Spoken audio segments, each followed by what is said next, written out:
adalah bulan ke-9 semenjak kelulusan gua dari SMA. Melepas seragam putih abu, mulai memilih jalan hidup gua sendiri. Mau lanjut kuliah, kerja, atau gap year. Dan gua memilih gap year karena belum punya duit buat kuliah. Teman-teman gua kebanyakan pada lanjut kuliah. Ada yang kuliah sekedar kuliah padahal gak serak sama jurusannya. Ada yang kepaksa kuliah di suatu jurusan karena keinginan orang tuanya. Ada juga yang benar-benar tahu tujuan hidupnya kemana, berjuang mati-matian, dan sekarang berhasil masuk ke kampus impian. Sebagian teman gue yang lain ada yang milih kerja. Ada yang sekarang udah kerja di bank, tiap hari snapgramnya ngitungin duit orang. Ada yang gak sengaja ketemu di minimarket, rupanya sekarang dia jadi pelayan tokonya. Ada juga teman-teman gue yang memilih jadi abdi negara, dan sekarang kalau kemana-mana mereka pakai seragam yang keren-keren. Sementara itu gue yang menunda kuliah di tengah jalan mulai berpikir, apakah gue gak sebaiknya nyari kerjaan tetap aja?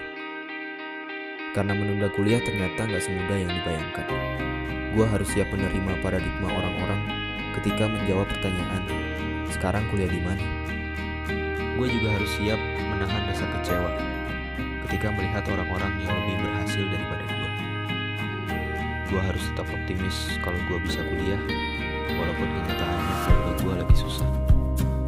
Dan gue harus tetap belajar, walaupun rasanya gue mau nangis melihat kedua orang tua yang masih bekerja di usia senja demi mewujudkan cita-cita anaknya.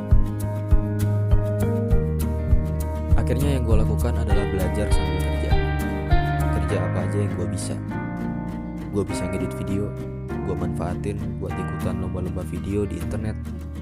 Gue bikin video-video pernikahan. Gue juga jadi freelancer, ngerjain tugas kuliah orang-orang. Dan dari usaha-usaha itu, gue dapat hasil yang lumayan. Ya, meskipun hasilnya gak pernah kumpul buat biaya kuliah dan selalu habis buat kebutuhan gue.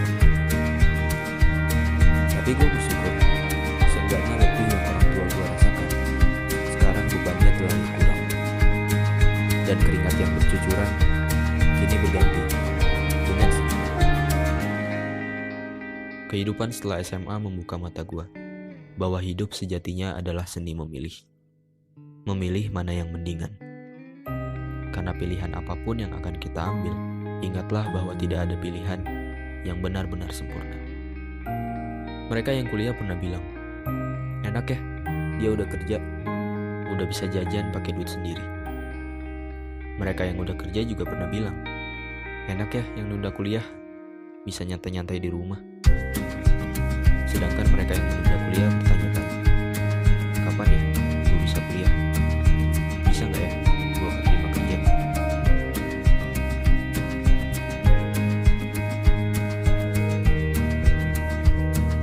Untuk orang-orang yang sedang mengemban ilmu di bangku kuliah, sadarlah, banyak orang-orang yang tidak seberuntung kamu.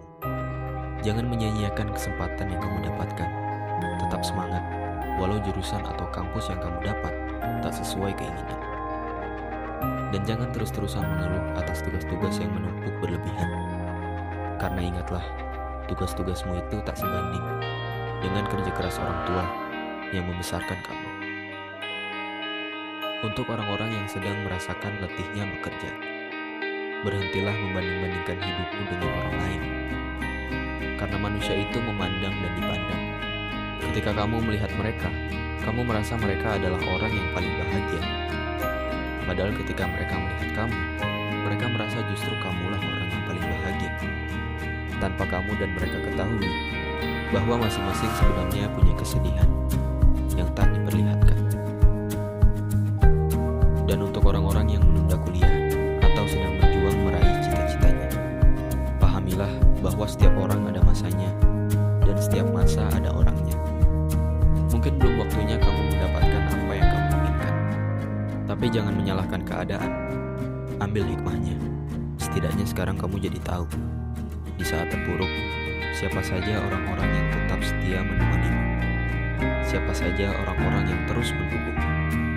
Dan siapa saja orang-orang yang peduli padamu. Teruslah melangkah, berusaha sekeras yang kamu bisa, perbaiki semua kekurangan, dan jangan dengarkan apa kata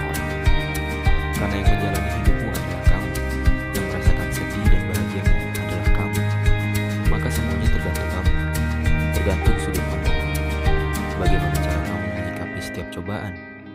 Apakah dengan bersedih, berlarut-larut, atau malah bersyukur atas pelajaran yang kamu dapatkan dan berusaha bangkit dari keterpurukan?